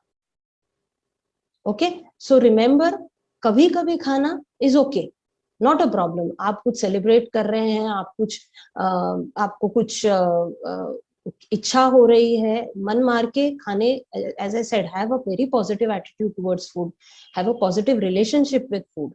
सो मन मत मारिए, बट रिमेम्बर आपके लिए क्या अच्छा है क्या बुरा है, एंड उस चीज के साथ थोड़ा सा संयम रखिए। So now we'll talk about some of the labels, क्योंकि आप लोग उस एज में है जहाँ पे आपको पैकेजिंग जो है वो बहुत अट्रैक्टिव लगती है। जो कुछ भी पैकेट में आता है उसके ऊपर आपने बहुत ज्यादा ध्यान से न्यूट्रिशनल इंफॉर्मेशन देखनी है कि क्या इंग्रेडिएंट्स हैं उसमें, कितना पोर्शन साइज दिया हुआ है, उसमें क्या एडिटिव्स हैं, क्या प्रिजर्वेटिव्स हैं, उसका FSSAI लाइसेंस नंबर क्या है, उसका date of manufacture and expiry date क्या है, वेजिटेरियन है, नॉन वेजिटेरियन है, उसके storage instructions for storage after opening. ये बहुत ज्यादा इंपॉर्टेंट पॉइंट है जिसको हम आगे के जो हमारे नेक्स्ट 2 days के जो वर्कशॉप्स हैं उसमें हम कवर करने वाले हैं। But remember, this is something जो कि एज इंडियंस हम बहुत ज्यादा गलती करते हैं। हम पैकेट उठा लेते हैं, उसको खोल लेते हैं। मोस्ट ऑफ द टाइम्स हमारे घरों में अगर कोई भी पैकेट बचा रह गया है तो उसको एक रबर बैंड लगा के रख दिया जाता है। Do not do that. उस पे इंस्ट्रक्शंस रहते हैं स्टोरेज के, प्लीज फॉलो दैट, अदरवाइज वो आगे कंजम्पशन के लिए सही नहीं होता है। Will talk about this in the next workshops, and then definitely you should look at the brand, go for a reputed brand, and you should look for the MRP also. So some tips for you being teenage girls, आप लोगों के लिए कुछ tips हैं। Do not skip breakfast, the most important meal of the day. Do not skip breakfast. Eat 3 meals a day with a snack, drink lots of water, include lots of fiber in your diet, include colourful foods. हमारे सामने अगर आप कभी आप अगर सब्जी लेने गए हो या कभी आप बाजार में देखे हो तो कितने सारे कलर्स होते हैं खाने में। There is white, there is orange, there is yellow, there is red, there is purple, there is green, there is blue. इतनी सारी चीजें रहती हैं।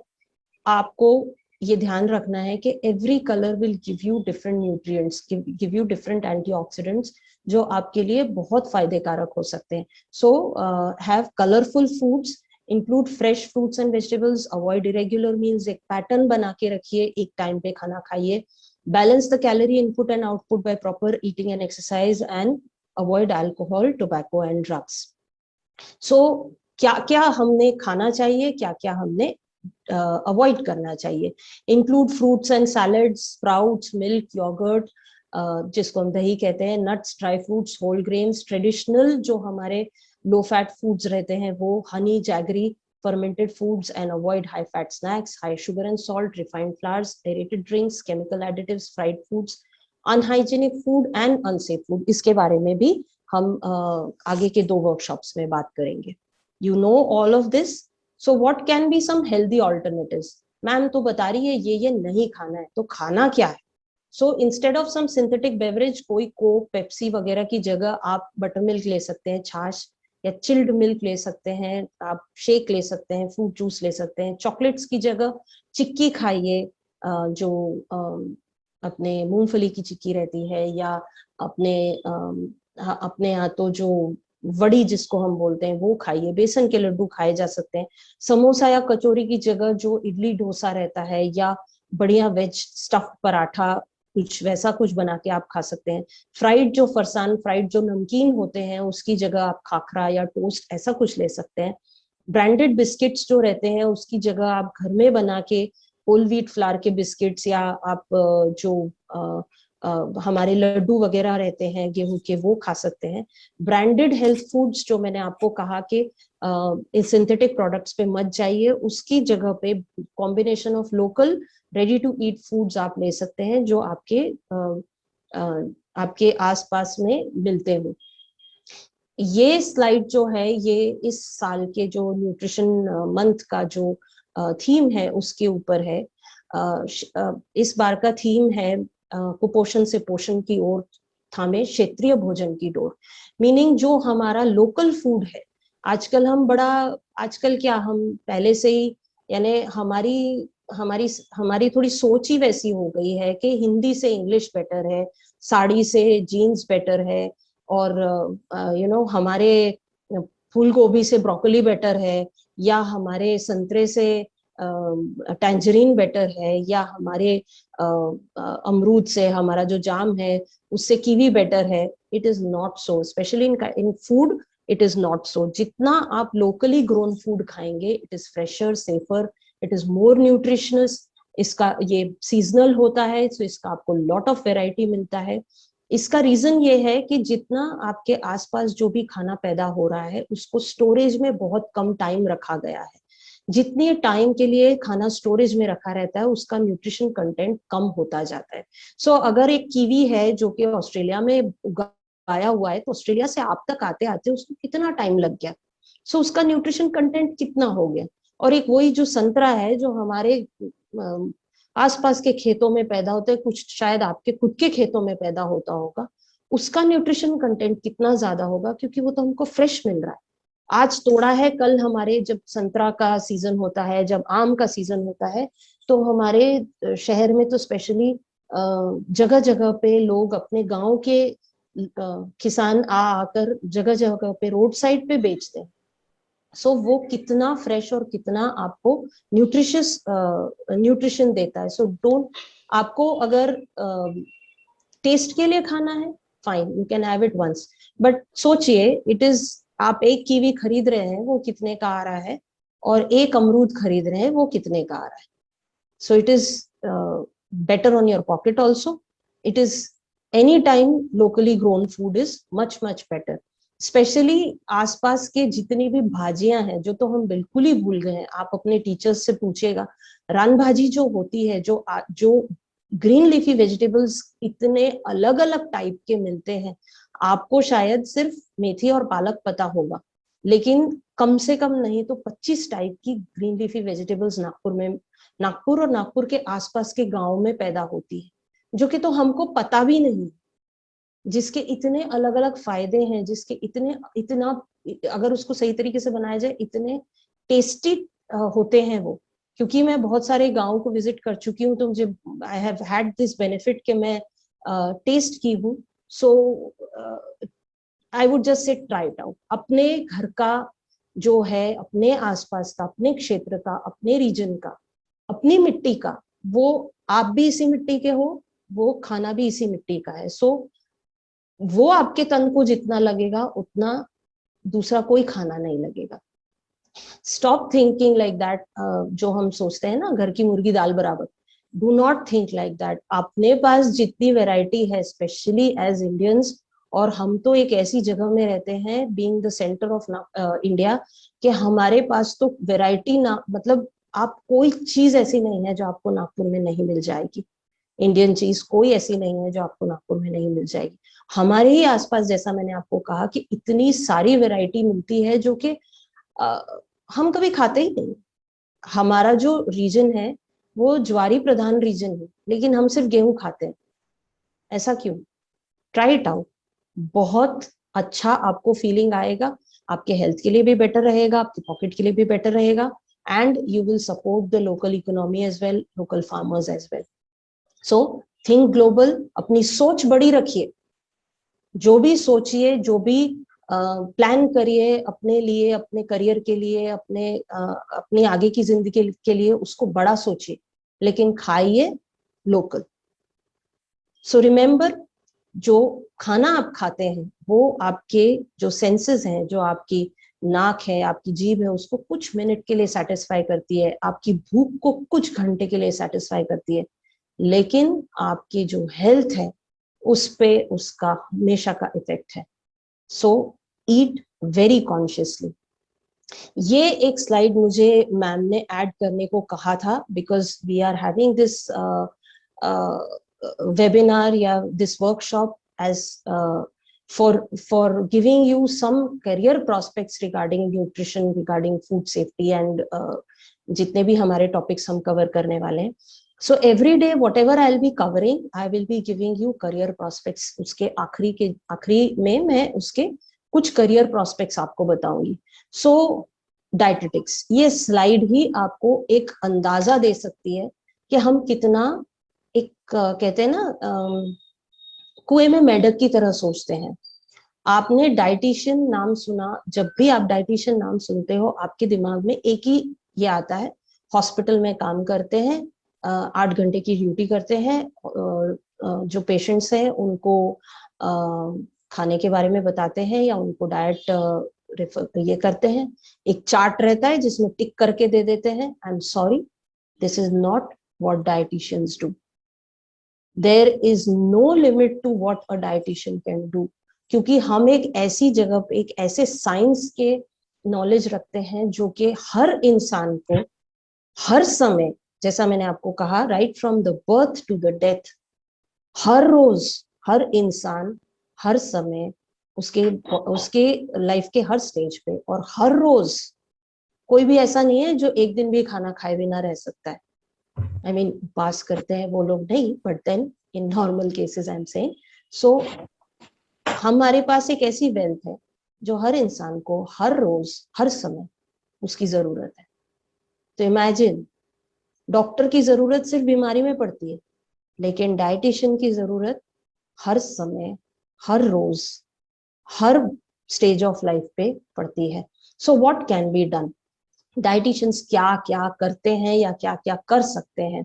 डाइटिशियंस जैसा मैंने आपको कहा, आप मेडिकल न्यूट्रिशन थेरेपी में जा सकते हैं, आप कोई हॉस्पिटल में काम कर सकते हैं, आप अलग अलग, आजकल तो डाइटिशियंस भी स्पेशलाइजेशंस कर रहे हैं, जैसे कि जो किडनी से रिलेटेड जो चीजें होती हैं तो नेफ्रो डाइटिशियंस अलग होते हैं, कैंसर की चीजें रहती तो ऑन्को डाइटिशियंस अलग होते हैं. मतलब एक डाइटिशियन बनने के बाद वो स्पेशलाइजेशन करते हैं और एक पर्टिकुलर चीज के बारे में सीखकर उसमें काम करते हैं. जैसे हम डॉक्टर्स को देखते हैं ना कि किडनी का डॉक्टर अलग होता है, हार्ट का डॉक्टर अलग होता है, उसी तरह से डाइटिशियंस भी आजकल उसी तरह से स्पेशलाइजेशन कर करके और अलग अलग सेटिंग्स में काम करते हैं. So you can have dialysis units, hospitals, clinics, nursing homes, हर जगह जॉब्स रहती हैं डाइटिशियंस के लिए. And the best part is, आप लोगों के लिए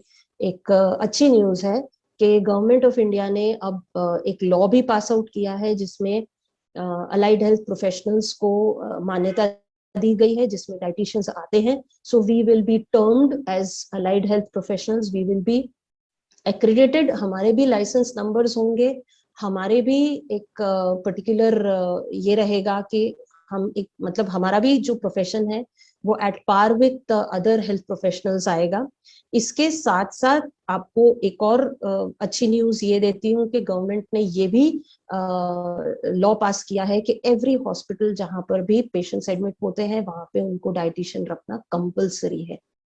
सो धीरे धीरे करके जब ये लॉ आगे जाके इम्प्लीमेंट होगा, so everywhere they will need dietitians, and we do not have enough dietitians. हमारे पास अच्छे डाइटिशियंस उतने नहीं हैं. So it is a very good opportunity जहाँ पे आप मेडिकल न्यूट्रिशन थेरेपी, अगर आप क्लिनिकल डाइटिशियन में, डाइटेटिक्स में जाना चाहते हैं, जहाँ आपको इलनेस और उससे रिलेटेड डाइट थेरेपीज में इंटरेस्ट है, तो आप वो कर सकते हैं. Then you can go into academia, जैसे कि I am teaching, I am doing research, आप प्रोग्राम मैनेजमेंट्स कर सकते हैं, आप और भी दूसरी चीजें कर सकते हैं, आप वर्कशॉप्स ले सकते हैं, वेबिनार्स ले सकते हैं, आप कॉर्पोरेट, आप एकेडमिक्स में जितना भी जो भी आगे हो सकता है वो आप कर सकते हैं। प्राइवेट प्रैक्टिस आप अपनी ओपन कर सकते हैं, अपना खुद का क्लिनिक ओपन करके आप कॉन्ट्रैक्ट वर्क्स कर सकते हैं, कंसल्टेशंस कर सकते हैं, वेट मैनेजमेंट की क्लिनिक्स कर सकते हैं, लाइफस्टाइल डिसऑर्डर मैनेजमेंट क्लिनिक्स कर सकते हैं, आप अपनी खुद की एक क्लिनिक खोलकर ये सब की कर सकते हैं। एंटरप्रेन्योरशिप कर सकते हैं आप, जैसे मैंने कहा फूड सर्विस मैनेजमेंट में आप जा सकते हैं, तो आप कहीं पर भी केटरिंग या रेस्टोरेंट्स या शेफ के तरीके से, या जैसे डे केयर सेंटर्स या हॉस्टल्स होते हैं, वहां पर हर जगह अब धीरे धीरे करके डाइटिशियन को बहुत ज्यादा मान्यता मिलने लगी है, because everybody wants proper and nutritious food. So यहाँ पे भी आप कर सकते हैं वेलनेस प्रोग्राम्स, जो कॉर्पोरेट वेलनेस की हम बात करते हैं, जहाँ पर बड़े बड़े जो कंपनीज होते हैं वो एक ग्रुप ऑफ पीपल को बुलाते हैं, जहाँ पे dietitian is one of them, then एक एक्सरसाइज कंसल्टेंट होता है, वो अपने जितने भी, जैसे अगर कोई इंडस्ट्री है या कोई आईटी कंपनी है, तो उनके जितने भी एम्प्लॉयज हैं उनके लिए वो लोग प्रोग्राम्स रखवाते हैं, जो कि बहुत लुक्रेटिव होते हैं, वो भी किए जा सकते हैं। जर्नलिज्म में जाया जा सकता है, like one of the things that I do, I'm a health columnist, so you can write about diet, and जिस तरह से डॉक्टर्स की एडवाइस मायने रखी जाती है, उसी तरह से अब डाइटिशियंस की भी जो एडवाइस है, वो सिर्फ डाइटिशियंस जो हम कहते हैं ना, जो प्रॉपरली क्वालिफाइड हैं, बड़े बड़े न्यूज़पेपर्स हैं, वो पहले आपके क्रेडेंशियल्स देखते हैं, पहले ये देखते हैं कि क्या आप क्वालिफाइड हैं इस बारे में लिखने के लिए, उसके बाद ही वो आपका आर्टिकल छापते हैं। सो न्यूज़पेपर्स, मैगजीन्स, अब तो डिजिटल वर्ल्ड है, सो कोई मतलब इसका कोई there is nothing that you can not do. Facebook, YouTube, Instagram, there is so much that can be done, जहाँ पे कि आप एक बहुत अच्छा करियर बना सकते हैं with the knowledge that you have about dietetics. Sports nutrition में जाया जा सकता है, अभी ही we have done I mean extremely proud about the way हम लोगों ने, इंडिया ने ओलंपिक्स और पैरालंपिक्स में जिस तरह से हम लोगों ने झंडे गाड़े हैं।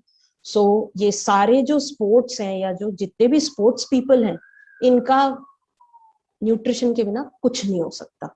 न्यूट्रिशन अगर सही नहीं है तो इनकी परफॉर्मेंस सही नहीं हो सकती, and this every sports person knows. So छोटे से छोटे जो क्लब्स हैं, वहां से लेके बड़े से बड़े even government of India level के भी जो स्पोर्ट्स न्यूट्रिशन के जो फैसिलिटीज हैं, जहाँ पे बड़े बड़े प्लेयर्स जैसे क्रिकेटर्स और जो हमारे ओलंपिक मेडलिस्ट हैं, वो लोग सब ट्रेन करते हैं, वहां पे इसके जॉब अपॉर्चुनिटीज निकलते हैं, and that you can go for that.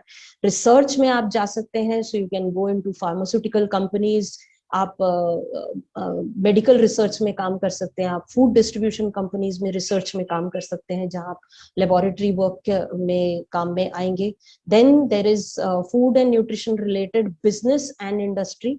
ये थोड़ा सा ग्रे एरिया है, क्योंकि यहाँ पे आजकल क्या चलता है कि जो बिकता है उसको जो लोगों को सुनना है वो बोला जाता है, और जो बिकता है उसको बेचा जाता है। आई डिफर इन दिस, क्योंकि हमारी साइंस अगर कहती है कि ये सही है तो हमने उसको प्रमोट करना चाहिए। आपको सबको पता है कि बहुत सारे ऐसे खाने की चीजें आती हैं जो कि एक्चुअली में हमारी साइंस कहती है कि ये सही नहीं है, ये नहीं बिकना चाहिए, लेकिन फिर भी वो बिकता है।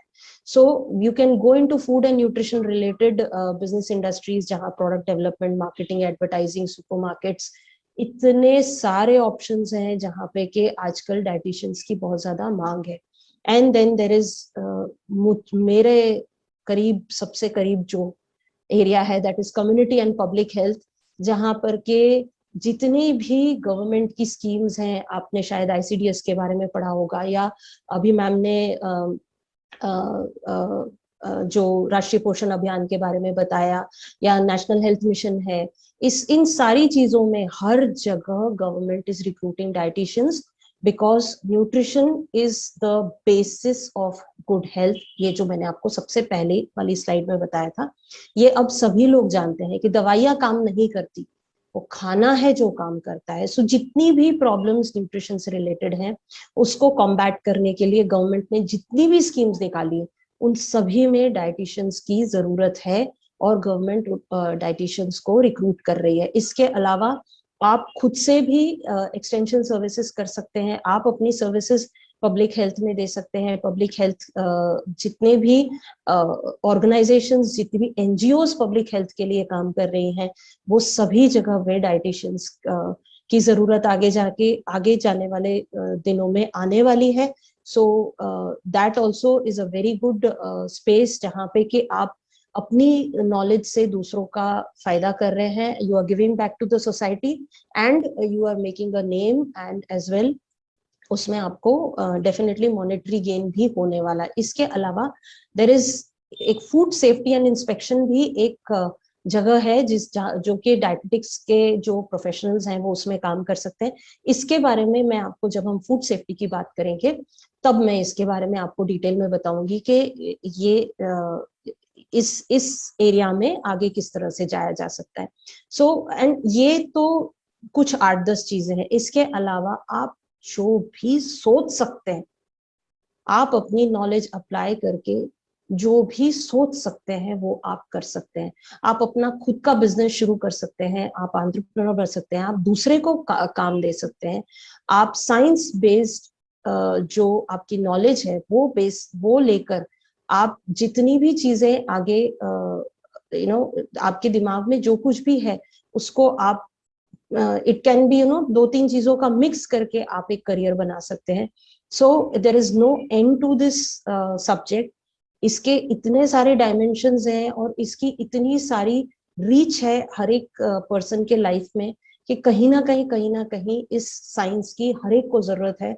एंड बिलीव मी, हमको ये लगता है कि क्या है कार्बोहाइड्रेट, फैट, प्रोटीन, क्या है पानी पियो, क्या है फाइबर खाओ, but remember most of the people, ये तो आप पढ़ते हो इसलिए आपको पता है, most of the people don't know these basics also. So we need people who will tell the world कि असली न्यूट्रिशन साइंस क्या है और इसका एप्लीकेशन कहाँ कहाँ किस किस तरह से अच्छी हेल्थ के लिए किया जा सकता है। तभी हम हमारे हमारी फैमिली को, पहले तो अपने आप को, उसके बाद अपनी फैमिली को, उसके बाद अपनी सोसाइटी को, अपने देश को और अपने वर्ल्ड को अच्छी हेल्थ की तरफ ले जा सकते हैं। Okay, so eat healthy, be healthy and thank you for your patient listening. I know मैंने बहुत ज्यादा टाइम लिया, but I am sorry ma'am, ये सब्जेक्ट कुछ ज्यादा ही मेरे दिल के करीब है, सो बोलती चली जा रही हूँ मैं। बहुत अच्छे से बताया आपने। Can you release your hold from screen share? या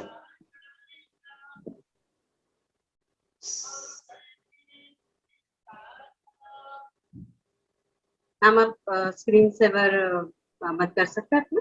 यस। Thank you ma'am. इस सिलसिले में किसी को कुछ क्वेश्चन पूछना हो तो आप मैडम से डायरेक्टली क्वेश्चन पूछ सकते हैं या फिर चैट बॉक्स में भी आप लिख के पूछ सकते हैं। फिलहाल चैट बॉक्स में तो मुझे कुछ नहीं लिखा है, आपको सब बधाई मिल रही है, इंफॉर्मेटिव। किसी को अगर कोई भी क्वेश्चन पूछना हो तो आप डायरेक्टली मैडम से बात कर सकते हैं या फिर एक आधी क्वेश्चन आएगा ना तो मुझे ऐसा लगेगा कि I was a little bit, मतलब कुछ तो भी असर हुआ है। Please anyone. मेरे ख्याल से मुझे ऐसा लग रहा है कि आपने जो बताया वो बहुत ही इंफॉर्मेटिव और बहुत ही अच्छा था, क्योंकि फाउंडर पिलर को अगर आपको मजबूत बनाना है तो पॉजिटिव एटीट्यूड रखना बहुत जरूरी हो जाता है। तभी हम अपने डिसीजंस, अपना लाइफस्टाइल, अपने खान पान को हम मजबूत बना सकते हैं और उसमें कुछ चेंजेस भी ला सकते हैं। Yes ma'am. मेरे ख्याल से कोई क्वेश्चंस नहीं है तो मैं अपने आगे के सेगमेंट में बढ़ू। मी आभार प्रदर्शनाकडे वळते। आई होप की कोणाची क्वेश्चंस नाहीये। वैसे we are going to be there for the next 2 days also, so अगर कभी और भी इसी टॉपिक के बारे में अगले 2 दिन में भी किसी को कुछ पूछना है तो we can discuss later also. 2 दिवस मॅडम आपल्यासोबत जुळून आहेत, त्याच्यामुळे तुम्हाला आज नसेल तर तुम्ही नंतरही त्यांना प्रश्न विचारू शकता. आणि मॅडम आपली पीपीटी शेअर करणारच आहे आपल्यासोबत आणि युट्यूब लाईव्ह पण होणार आहे हा प्रोग्राम, तर तेव्हा तुम्ही विचारू शकता प्रश्न. मी सगळ्या शेवटच्या सेगमेंटकडे वळते. आभार प्रदर्शन. आभार प्रदर्शन म्हणजे काही असं शेवट नाहीये, तर ही या कार्यशाळेची खऱ्या अर्थाने सुरुवात आहे. तुम्हा सर्वांच्या सदिच्छा अशाच आमच्यासोबत जुळून राहाव्यात म्हणून सर्वांचे आभार मानणे मला क्रमप्राप्त ठरले. आजच्या उद्घाटनाचे अध्यक्ष आणि महाविद्यालयाचे सन्माननीय प्राचार्य डॉक्टर मिलिंद बारहाते सर यांनी आजच्या उद्घाटनाचे अध्यक्षस्थान स्वीकारून आपले बहुमूल्य विचार इथे व्यक्त केले आणि या कार्यशाळेकरता आम्हाला त्यांनी वेळोवेळी मार्गदर्शन केले आणि आमचा उत्साह वाढवला. मी त्यांचे मनपूर्वक आभार मानते. धन्यवाद सर. त्याचबरोबर दयानंद आर्यकन्या महाविद्यालयाच्या सन्माननीय प्राचार्य डॉक्टर श्रद्धा अनिल कुमार आणि नबीरा महाविद्यालयाचे सन्माननीय प्राचार्य डॉक्टर सुनील कुमार नवे यांचे देखील आम्हाला कार्यशाळा घेण्याकरता त्यांनी परवानगी दिली म्हणून मी त्यांचे देखील या ठिकाणी मनापासून आभार व्यक्त करते. धन्यवाद सर. आजच्या कार्यक्रमाच्या मुख्य अतिथी सौ मेघना पंडित मॅडम यांनी आमच्या विनंतीला मान देऊन आपला अमूल्य वेळ दिला आणि ही कार्यशाळा यशस्वी बनवण्यासाठी आम्हाला मोलाचे सहकार्य केले. आयोजकातर्फे मी त्यांचे मनस्वी आभार व्यक्त करते आणि पुढचे 2 दिवस देखील ते आमच्यासोबत अशाच राहतील अशी मी आशा करते. धन्यवाद मॅडम. या 7 दिवसीय विद्यार्थी विकास कार्यशाळेत अतिथी व्याख्यानाकरता आमंत्रित सर्व अतिथी ज्यांनी आपला अमूल्य वेळ देऊन आमच्या विद्यार्थ्यांना करिअर विषयी मार्गदर्शन करणार आहे आणि आमच्या सोबत खरं तर ते शब्दात व्यक्त होऊ शकणार नाहीये. त्या सर्वांचे योगदान हे शब्दापेक्षाही खूप मोठे आहे. त्यामुळे मी इथे त्यांचे आभार व्यक्त करते आणि त्यांच्याकडनं शुभेच्छा व्यक्त करते की त्यांनी आम्हाला अशीच त्यांची सोबत आम्हाला नेहमी मिळतात. धन्यवाद मॅडम.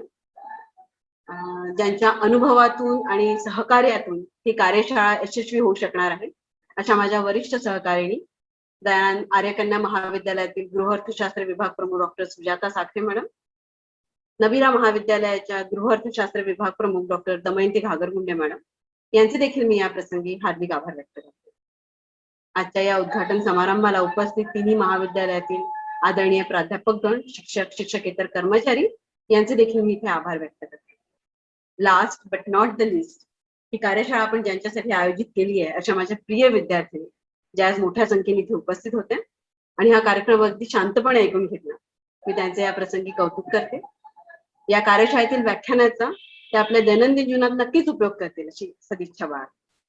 सर्व उपस्थितांचे